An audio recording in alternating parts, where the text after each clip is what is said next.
great thou art. Come on, It's beautiful, beautiful.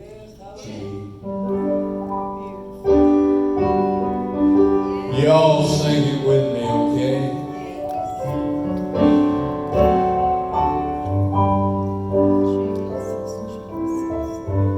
Oh Lord my God, when I in awesome wonder consider all the world my hands have made,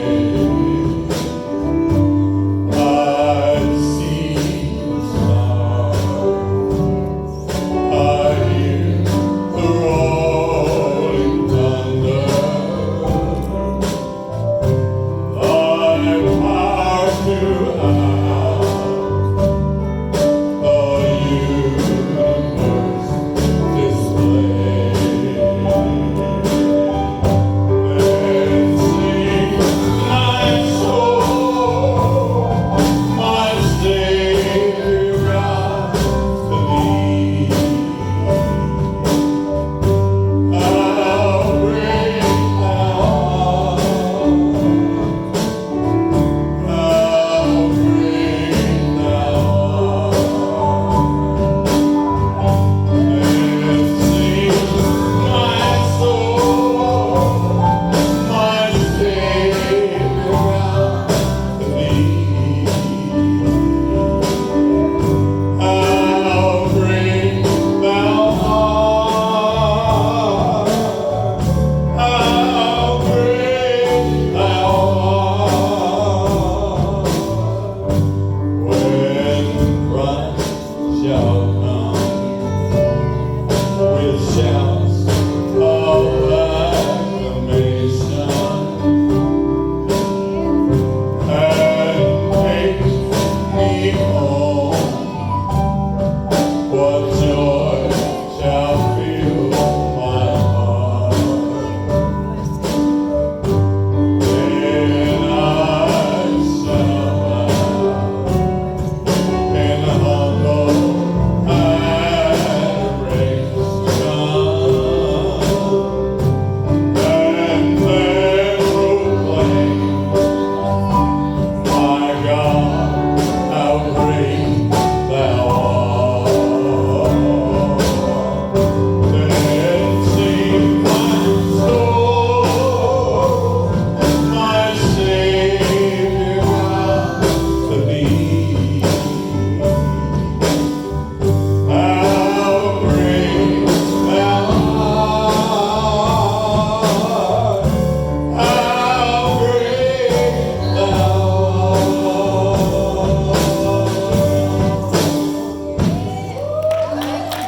I want you to look up here at me. Gabe, can you look up this way and listen to me? Gabe, look here. Gabe. Well, we'll just assume that his ears are turned on and he can look that. Okay. Now, what I want to talk to you today about is that today is a special day, and Sister Sandra is going to teach us about Pentecost. But I want you to know that today is also a special day for another reason. Can I tell you what the reason is? I have two daughters. One's name is Kelly and one's name is Leanne. Do you know what today is that it makes it so special? Kelly's birthday.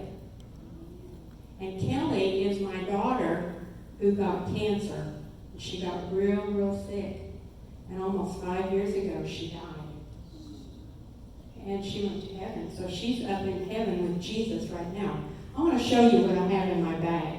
And Sky and Gabe, I don't want you to make a face at what I got, because you probably won't like to look at it very much, because boys don't play with what I have in the bag.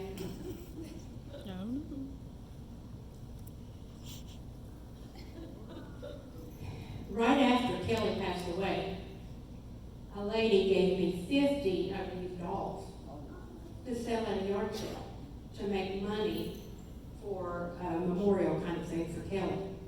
And do you know that my daughter Kelly had this color hair? She wore it in pigtails. She wasn't a girly girl. She liked blue And the name of this Precious Moments doll is Gracie Blue. I think that's kind of funny. Now I want to show you the other one. In this group of 50 dolls, this one. This looks like my other daughter.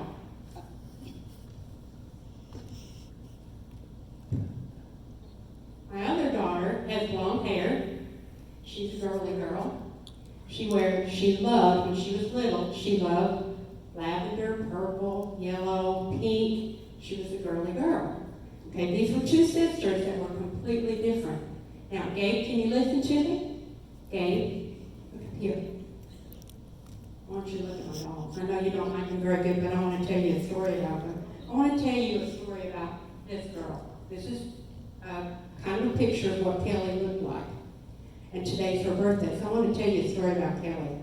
One day we went to Revco, which was like CVS, and Leanne, this one was a baby, so I had her in my arm, and I was writing a check for whatever it was that we bought. Do you know what Kelly was doing while I was writing the check? Oh, she was doing something. And when I found out about it, I was not happy. I turned around and said, Kelly, let's go to the car. And do you know what I saw?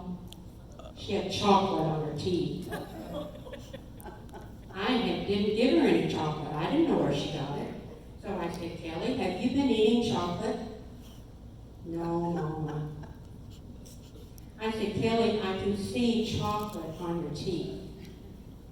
Let me ask you a second time, give you a chance to tell the truth. You know what she did, Gabe? Kelly said, no, Mama, I've not been eating chocolate. I said, but Kelly, I can see it on your teeth. Where did you get chocolate? I said, please tell me the truth this time. You know what she said? She said, look right here, Mama. And she picked up a candy bar. And it was an Almond Joy. Kelly had stuck her thumbnail down in that candy wrapper and pulled out the almond and put it in her mouth and ate it. And put the candy bar back on the shelf. And so, do you know what? I said, Kelly, do you think anybody else is going to come in here and buy that candy bar that's ripped open and has an almond missing? No, Mama. I said, you know what we're going to do? We only lived a block from there. We're going home to your piggy bank. We're going to get money out that will pay for that candy bar, and you're going to buy that candy bar. And you're going to come back and tell the manager what she's done. Whoa, she was 5 years old, and she didn't want to do that, guy. So we came back, and there was a young man. I couldn't find the manager. There was a young man putting stock up on the shelf, and I said to him, you are the manager, right? And he started to say, no, ma'am. I said, yes, you are the manager, aren't you? He looked at me like, well, okay, yes, I'm the manager. I said, this little girl has something to tell you. She looked down, and she held out that candy bar. She said, I took the almond out of it. And here's some money to pay for it. And I said, Mr. Manager, what do you think about a little girl that would do that? He said, well, I'm not happy that she did it, but I am happy that she told the truth about it and brought the money back.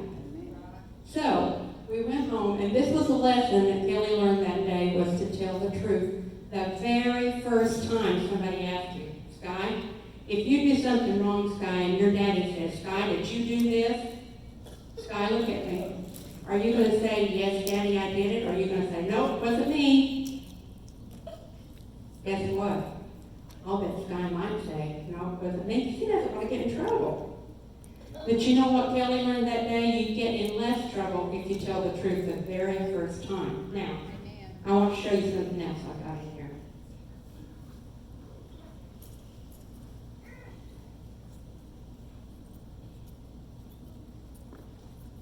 Oh, I haven't lost it. There it is. It's a little heart.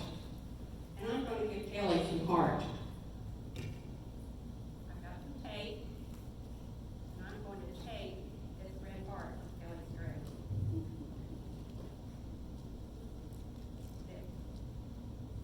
Now, I want to show you what Kelly's heart looked like when she did not tell me the truth. Kelly's heart got a little black spot on it. This is a marker, and I'm going to put a black spot on Kelly's heart.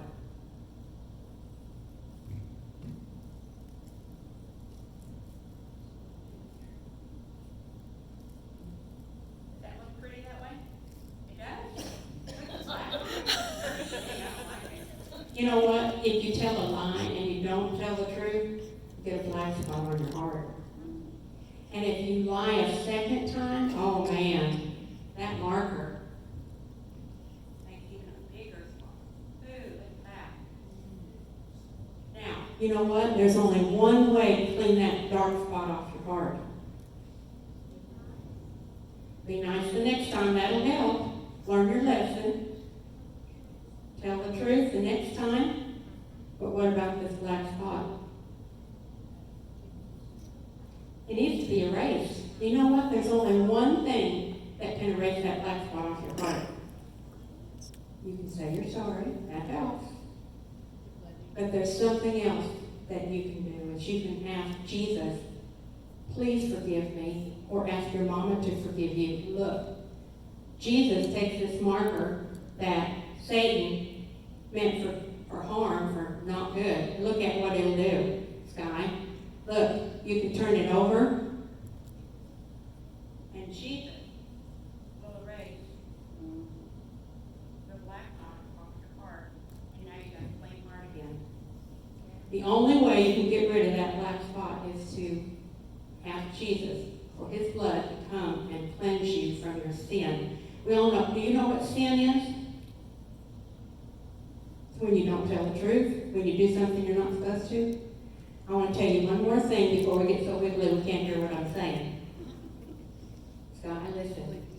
I know Sky knows what I'm talking about. Look at me, Sky. Look at me. Look at your glasses. I want to see if you're looking at me. Look at me, Sky. I'm going to tell you something.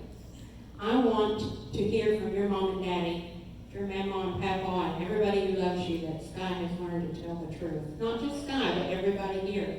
Everybody out there. Jesus says that he wants us to learn to tell the truth the very first time. I want to read one thing real quick to you out of the Bible. It's Romans 3, verse 23. For all have sinned and fall short of the glory of God. I mean, you all people, you adults out there, be honest. You've all told a lie before. We all have. It's just part of our sin nature. But the only way that we can get cleansed from that lie or from anything that separates us from God is the blood of Jesus. So, let's look up here. Izzy, I want you to, right here, turn around here just 1 minute. Let's close our eyes and ask Jesus to help us about telling the truth. Dear Jesus, we thank you for your blood. We thank you that your blood is the only thing that can cleanse us from our sins and give us a clean heart. We thank you for the blood. We praise you that you died for us so that we can be sin-free. We just praise you and honor you and give you glory this day. Amen. In Acts chapter 2, oh me. But before there could be a Pentecost, people, there had to be a Passover. And in between that Passover was the crucifixion of Jesus Christ. And Jesus Christ, when he arose from the dead, was the first fruits. Come on. Then they had the Feast of the Tabernacles. But can somebody say this morning, let me tell you something. Without a Pentecost, there would have been no Calvary. And without Calvary, there would have been no Pentecost. So how many can say, I thank God this morning for Calvary. I thank God for the cross. I thank God for the blood of Jesus Christ. And I thank God that Jesus arose on the third day. I thank God that his disciples were faithful and they went to that upper room and they stayed for 10 days. 10 days means a time to I'm preaching before we get to read. Bless her, Lord. I feel the anointing of God here today. It's Pentecost time. And it said in the book of Acts chapter 2, and when the day, when, there's always a when, and when the day of Pentecost had fully come, they were what? All. Everybody say all. Were they divided? No. Were they double-minded?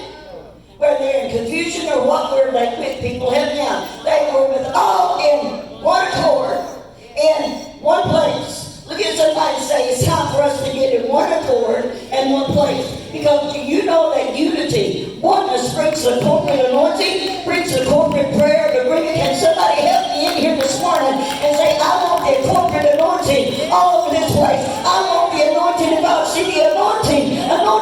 to be smeared with the oil of God. It needs to be rubbed in the divine presence of God. If you didn't know that, that's what it means to be anointed. And you don't have to be anointed just one time. You could be anointed every time you come into the presence of God. If you come into the gates to praise Him, and come on, I'm going to take off my shoes. I'm just going to be me today, because God is God. I don't want the power that I can't use. Some people don't have enough power in their life as Christians to blow peach fuzz off of a peach. I'm going to say it again. I said some Christians that say they're Pentecostal or Foursquare, whatever, don't have enough power of God in their life to blow peach fuzz off of a peach. Come on, help me out. See, in the book of Acts chapter 2, they waited. They also, while they waited, they worshiped God. Then after that, they went out and witnessed for the Lord. And after that, they worshiped Him again. And they multiplied and increased. How many know that God gave you power, not just for you and your floor, but He gave you power to reach out to Morrison King? Somebody help me in here. He didn't give you the Pentecostal blessing for you to sit and soak and sour. He didn't give you the Pentecostal blessing for the rivers to stay in here. He said, out of your spirit, man, now they shall what? Flow rivers. Many rivers of living, not dead or smelling water. Can somebody help me in here today? Living water that will bring forth fruit wherever it goes. Hallelujah. Oh, my. Bless her, Lord. And Jesus he had his seasonal time. He had his time in heaven. According to Philippians chapter 2. God looked all through heaven. First He checked the earth out. Nobody on the earth could pay the price. So He checked through heaven. And He found His only begotten Son. And He said, I'll go. So Jesus had his season in heaven for a while. There was a heavenly place. Servants to wait on Him. Angels at His beck and call. But He came through an earthly vessel so He could have a legal way into this earth. Yes. Then He had another season of His life at the age of 12. When He was ministering to the people in the temple, the scribes and the Pharisees, and they were amazed at this little child. But then you don't hear about Him for 18 years, from 12 to 30. Maybe He was working for His father in a carpenter shop. Maybe He was away to college. Maybe He was praying to His Father to know what to do, to carry on through. So now here we have another season. Look at somebody and say, I'm ready for my season. How about you? But when you get to that season, there may be some transition, some changes that will have to take place. So Jesus came. His season, 30 to 33. 30 means maturity, completion. And He went also before He could face the cross. He had a season in the wilderness for 40 days and 40 nights. But before He went into that wilderness, somebody help me out. What happened, people? Before He went into that wilderness, He was baptized by John the Baptist. And when He came up, somebody help me out. The windows of heaven opened. How many want the windows of heaven to open? The windows of heaven opened, and a holy dove, somebody help me out, a dove came and lit upon His shoulder, and He was filled with the Spirit. It no longer dwelled on the outside, it was dwelling on the inside. Can somebody say, I'm glad that the Holy Spirit dwells in me. I'm glad that He flows through me. And then God looked at His and behold, this is my beloved Son, in whom I'm well pleased. I'm going to get to Pentecost. Glory. Then He had to go to the cross. We know that story. Pentecost represents His death, His burial, His resurrection. 50 days. Okay. But He said, I've got to change. I've got to do some transitioning. When He arose, He told His disciples, I've got to ascend back. My season is over here on this earth. Now I've got to ascend. I've got to go back. Come on, look at somebody and say, I'm going up. I've been down. Come on, help me out there. Glory. Because I'm about to tell you something. Jesus went up and the Holy Ghost came down. And the Holy Ghost, when you're down, the Holy Ghost will pick you up. If you're not going to do the Holy Ghost too damn step for it, I'm going to do it for you. I said when Jesus went up, the Holy Ghost came down. And when you're down, the Holy Ghost will lift you up. I'm going to say it again. When you're down, the Holy Ghost will lift you up. And you will be power packed. You'll be more than a Wonder Woman. You'll be more than a $6 million man. You'll be power packed with boldness to face the enemy. Hey! Little old sword, and he gave them instructions. He said to his disciples, there was 500 that started out. 500. You know how many had enough strength and faith and boldness to go into the upper room? 120. I'll tell you that what that means. It's a time of probation. Are you talking about Sister Sandy? They're going into a time. You know, see, when you're on probation, they're going to check you out. Come on, help me out. You know where I'm going. Now let's get the spirit realm. 10 days they were to what? Tarry, stay. 10 means a time of testing. Then those 120 that went into the upper room, they could have left any time they wanted to. And let me tell you something else, men. It wasn't all men. Women, you ought to shout on that. It was Mother, Mary, the mother of Jesus, Mary Magdalene. It was women that were there in the upper room as well as the men, because God, come on, God anoints the women and He anoints the men. In Joel chapter 2 and Acts chapter 2, He said, in the last days I will pour out my spirit, my Pentecostal power on all. He didn't say this thing. Somebody help me out. Look like you got some power and joy in yourself this morning. Because I've got some power in me. Do you know what the anointing and the Holy Ghost means? It means the paraclete. It means charismatic. It means dynamos in Hebrew. And that means it's like dynamite shut up in your bones. And when the enemy comes, you don't have to worry about him taking you down. You've got some dynamite power in your spirit man to take them down. 120. Time of corporate anointing and prayer, fasting and believing. And they shut that door. Come on. They stayed there for 10 days. They knew that God and Jesus that was sitting at the right hand of the Father. I feel His sweet Holy Ghost in here. I feel His sweet fragrance in here. Bless her, Lord.